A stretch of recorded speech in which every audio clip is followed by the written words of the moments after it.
Assalamualaikum warahmatullahi wabarakatuh. Salam satu Malaysia, salam Malaysia Madani. Kita ke udara pada malam ini untuk membicarakan isu-isu semasa.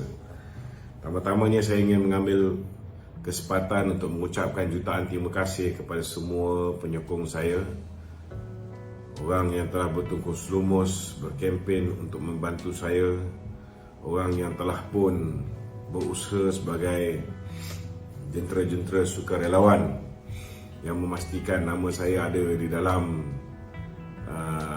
senarai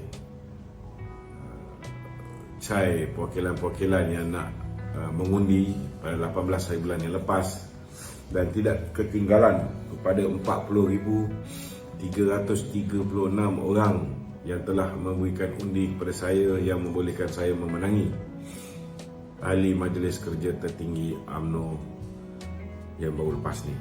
Saya ucap jutaan terima kasih. Hanya Allah Ta'ala yang boleh membalas jasa baik kalian. Malam ni saudara, kita nak kupas beberapa isu, terutamanya kenyataan yang dikeluarkan oleh orang yang pernah dipanggil sebagai Maha Fir'aun. Orang yang pernah dipanggil sebagai Maha Fir'aun, Maha Zalim. Apa orang tak panggil dia? Kerana sifat beliau sebagai seorang diktator. Tetapi hari ini beliau telah pun menggelar Datuk Seri Anwar Ibrahim sebagai diktator. Saya pun tak boleh nak bayangkan macam mana Datuk Seri Anwar Ibrahim yang bagi saya sangat berlembut ni boleh digelar sebagai diktator oleh Tun Dr. Mahathir. Kalau kita lihat tuan-tuan, ISA ni ditubuhkan dulu zaman penjajah, khusus untuk menangani masalah komunis dalam negara kita. Namun saudara, di zaman pemerintahan Tun Dr. Mahathir, ISA telah digunakan di bawah Seksyen 73, tuan-tuan, dalam kurungan 1, seorang anggota polis berpangkat DSP contohnya boleh menahan sesiapa saja, tuan-tuan, dalam tempoh 60 hari tanpa bicara. Ini ISA, tuan-tuan. Malah ada orang memanggil ISA ini sebagai ikut suka hati aku. Kita boleh tahan seseorang 60 hari, letakkan dia di dalam solitary confinement. Solitary confinement ni maknanya bilik pengasingan, tuan-tuan. Maknanya dia duduk seorang-seorang. Saya merasalah, tuan-tuan, bukan sekali, 2 kali duduk dalam ISA ni. Bila dia tangkap kita, dia serkup kepala kita, kita tak tahu di mana kita dibawa. Tapi last sekali kita tahu je lah kita dibawa ke mana.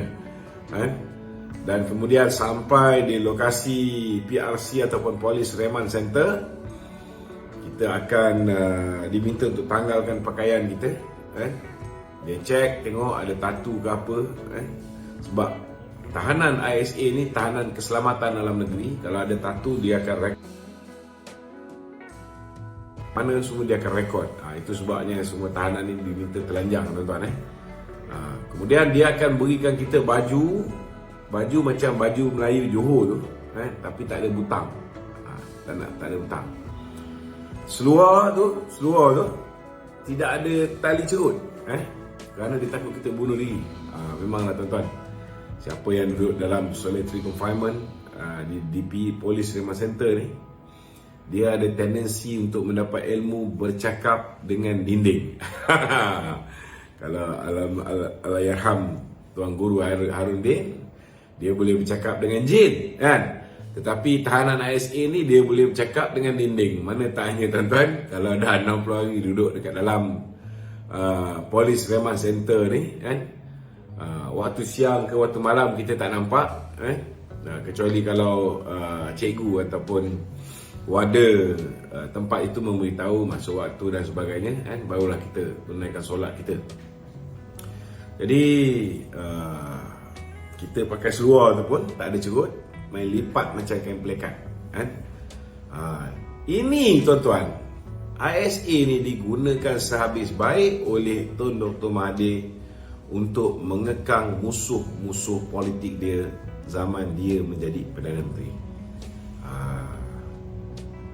dah lepas 60 hari di bawah Seksyen 73 dalam kurungan 1 Akta Keselamatan Dalam Negeri, kita boleh ditahan oleh Menteri Dalam Negeri. Kuasa tu ada di bawah Seksyen 8 Seksyen 8 Akta Keselamatan Dalam Negeri. Seorang Menteri Dalam Negeri boleh menahan seseorang tanpa bicara untuk tempoh 2 tahun. Tapi lepas 3 bulan, kita duduk dalam 6 bulan kan, dia ada apa yang dipanggil sebagai proses representasi. Kita boleh kemukakan kes kita, nak bantah ke apa ke, di hadapan panel penasihat Akta Keselamatan Dalam Negeri yang berstatus seorang hakim lah. Dia hakim, dia 3 orang panel ni. So kita ceritalah, ada masanya tahanan-tahanan yang dia ada kes yang kukuh, dia telah dibebaskan daripada ISA. Contohnya masa saya ditahan tahun 2001 sampai 2003, kita lihat ketika itu tuan-tuan, Datuk Dr. Badrul Amin, dulu kalau siapa yang selalu tengok ceramah Perdana Ehwal Islam, dia lepas 6 bulan dia dibebaskan.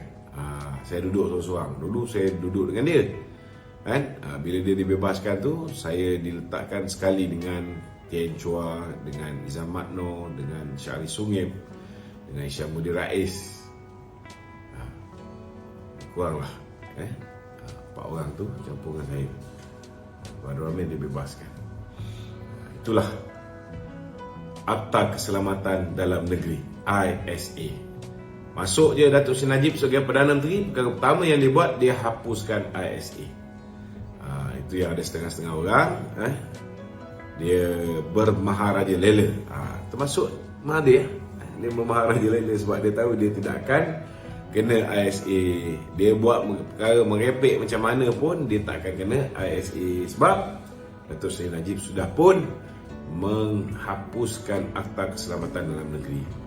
Sama juga Akta Universiti dan Kolej. Mahathir lah orang yang telah menggunakan sehabis baik, tuan-tuan. Nak berhimpun zaman Mahathir, tuan-tuan, kan, lebih daripada 5 orang mesti ada permit polis. Tak ada permit polis, boleh ditangkap dan didakwa di mahkamah sesedara. Zaman Datuk Seri Najib, dia buang perkara ini, dia wujudkan apa yang dipanggil sebagai apa ni maksud dia Akta Perhimpunan Aman. Kalau nak buat perhimpunan, demonstrasi dan sebagainya, memadai 10 hari sebelum majlis tersebut, program tersebut, maklumkan saja kepada pihak polis. Ini kebebasan yang dibawa oleh Datuk Seri Najib. Sama juga kalau dulu, tuan-tuan, zaman Tun Dr. Mahathir, yang dok gelar orang sebagai diktator ni, tuan-tuan, sesedara surat khabar yang menentang dia tarik balik lesen, dia gantung lesen. Contohnya surat khabar roket lah, surat khabar suara keadilan lah, surat khabar apa lagi, Harakah lah. Harakah hanya boleh dijual kepada ahli-ahli saja zaman Mahathir. Sama juga kalau ada ketua-ketua pengarang, contohnya macam sekarang ni, kalau kita tengok Astro Awani ni, biasanya dia balon je, dia balon je kita di UMNO ni. Kadang-kadang kita tengok ada juga surat khabar lain. Contohnya macam Utusan Malaysia pun boleh tahan juga, kan? NSTP pun boleh tahan juga, STAR pun boleh tahan juga, kan? Macam-macam dia ditulis nak memburukkan kita. Kalau ikut zaman Mahathir dulu, tuan-tuan, dah lama dah boleh digantung, kan? Sesedara. Ini zaman Tun Dr. Mahathir. Tetapi zaman Pak Lah, alhamdulillah, tuan-tuan, Pak Lah telah pun membebaskan media. Tetapi kita membayar harga yang mahal akibat daripada kebebasan media yang dibawa oleh Pak Lah. 2008 kita kecundang di 6 buah negeri termasuk wilayah persekutuan. Jadi Mahathir ni tok sah dok sembang lah, dok kata Datuk Seri Anwar Ibrahim ni diktator lah, apalah. Saya nak beritahu dengan tuan-tuan, dia kurang zalim berbanding dengan 22 tahun dia memerintah. Sebab apa dia kurang zalim semasa 22 bulan dia memerintah kali kedua? Sebab dalam pasukan yang dia bentuk kerajaan, ada DAP, ada Amanah, ada PKR, orang-orang yang dulu dia tahan ada dalam tu, orang yang dulu dia sumbatkan dalam lokap berulang kali ada dalam tu. Jadi bila dia hanya ada 13 kursi, dia diangkat menjadi Perdana Menteri, dia tidak mempunyai kuasa sepenuh seperti mana yang dia ada kuasa masa dia menjadi Presiden UMNO dan juga Perdana Menteri mewakili Barisan Nasional.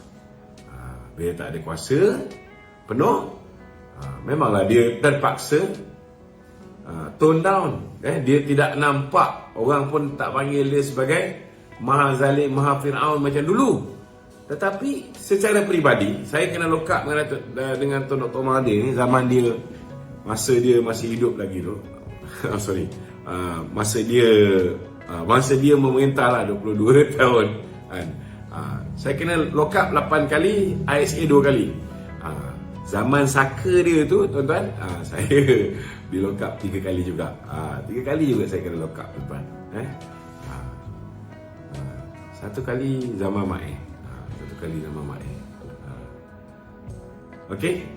Jadi itulah cerita Tun Dr. Mahathir yang tak sedari. Saya cadang pada Tun Dr. Mahathir ni, zaman-zaman kita ni, saya pun umur dah 50 ni pun, saya dah rasa saya dah tua sangat. Tetapi hebatnya Mahathir ni tuan-tuan, dalam usia dia 97 tahun, masih tak berhenti buat fitnah, masih tak berhenti, seolah-olah macam dia rasa dia boleh hidup lagi 50 tahun. Itu sebab saya cakap dia ni yang ada sekarang ni saka dia. Dia tak takut tuan-tuan. Dia macam tak perlu nak buat preparation untuk berhadapan dengan Allah Ta'ala ni. Ini satu benda yang saya kadang-kadang muskil dengan Tun Dr. Mahathir. Kenapa dia sedemikian rupa? Sepatutnya bila usia kita dah lanjut, bila masa boleh dipanggil oleh Ilahi, tuan-tuan, kita patut-patut berhentilah buat fitnah-fitnah, buat kenyataan-kenyataan yang merepek ni, terus-menerus memecah belahkan orang Melayu. Orang pun jadi confused. Itu hari bukan main lagi, semata-mata pasal Mukris ni nak bersama dengan apa ni, musuh-musuh politik dia sanggup keluar daripada parti anak dia sendiri. Tapi hari ni tuan-tuan, dia sudah menyatakan kesediaan dia untuk bersama dengan Perikatan Nasional. Saya nak ucap tahniah bukan pada Mahathir, saya nak ucap tahniah bukan kepada Muhyiddin, sebab dia orang ni memang sekufu daripada dulu tuan-tuan, kan? Tapi saya nak ucap tahniah kepada PAS, kerana akhirnya orang yang dituduh oleh PAS membunuh umat Islam ramai-ramai di Memali akhirnya akan bersama dengan PAS kembali. Sia-sialah Ibrahim Libya yang dulu dikatakan mati syahid ni, agaknya hari ni dah jatuh menjadi mati katak. Kesian tuan-tuan, sebab hari ni dia sudah mula bersekongkol dengan orang-orang ni. Tapi belum ada announcement rasmi lah, baru kata bersedia. Kita pun harap cepatlah supaya mereka ni bergabung sebakul, kerana saya yakin macam mana nasib yang ditimpa oleh GTA setelah kemasukan Mahathir Mohamad di dalam GTA, begitulah nasib yang bakal ditimpa oleh Perikatan Nasional, insya-Allah. Kita tak perlu bimbang tuan-tuan. Kalau dia menyertai Perikatan Nasional boleh menambah kekuatan Perikatan Nasional, alhamdulillah. Baguslah untuk Perikatan Nasional.